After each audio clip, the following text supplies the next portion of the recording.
Let's talk about the distinction between expectation and agreement. One is toxic, the other one is powerful. So, what's the problem with expectations? You can all relate to this, I guess. If someone expects something of you, there is this feeling of, ugh, this tightness, this, oh, now I need to perform, I need to prove something. And we're coming from a place that is not from love, but it's more like from scarcity and from anxiety. You might have had these situations before where your partner expects something of you. You know, I expect from you to wash the dishes, to do the laundry. I expect of you to cook the dinner. I expect from you to clean the house or the apartment. I expect from you to be at home at time for the kids' dinner. Whatever it is, expectations.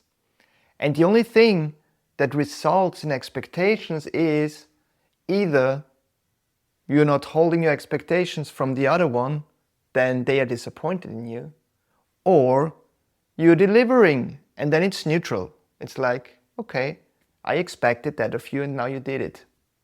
Great. But there is nothing positive in it, right?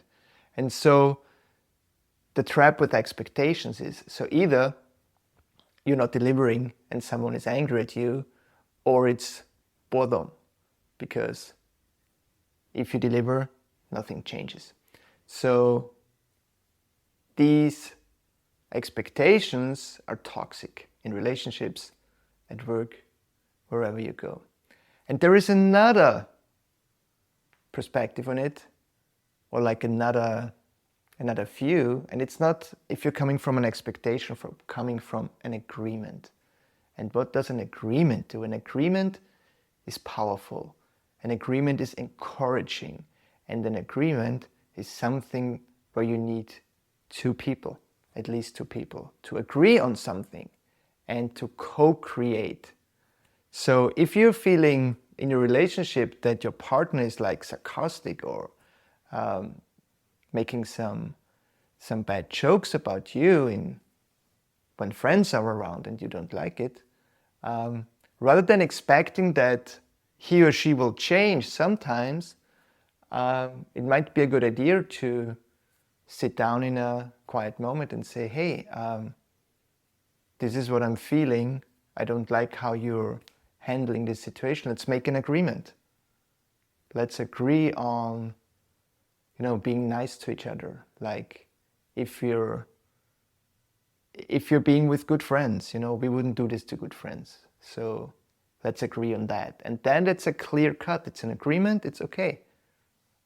The one partner says, I get it. The other says, thank you. And that's an agreement. And you can do agreements in all walks of life. I'm having agreements with my wife to do certain household tasks, so that she's not expecting something and I'm not doing it and she is mad at me. But there's an agreement of, hey, I take care of this, I handle this. You don't have to think about it anymore. It's my job now. And this makes it a lot easier. I am having agreements with our kids. So if there is, and that's not always working, but that's a good starting point, If we're losing like our nerves, so we're getting impatient, we say something like, hey, our capacity is reached, please be more kind in a way, because my batteries are drained or the capacity is reached, so please don't overstep the border here. I do have I have strict agreements with my clients, because commitment is one of the key factors that makes the magic happen when I'm working with a client. So my agreement is with them, the sessions that we are having is the most important session you will have in a week. It's the most important appointment for you. It's not about me, it's about you. give this to you as the most important sacred time once a week. And there is nothing that can change this appointment, right? And if you're coming from this perspective, it's like, oh yeah, that's the most important, and I will recreate my world around that center piece. I have an agreement with people that if I'm scheduling a conversation and they show up late for 5 minutes, I am gone.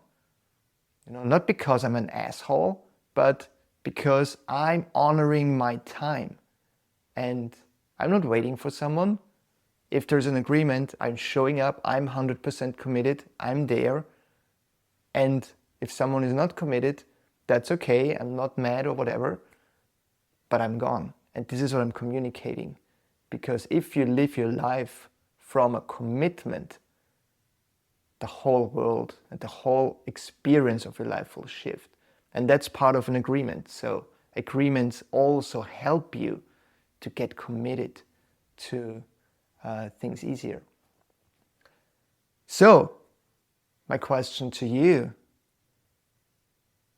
what is one area in your life where you live an expectation and an agreement would serve you more? Loving you. Talk soon.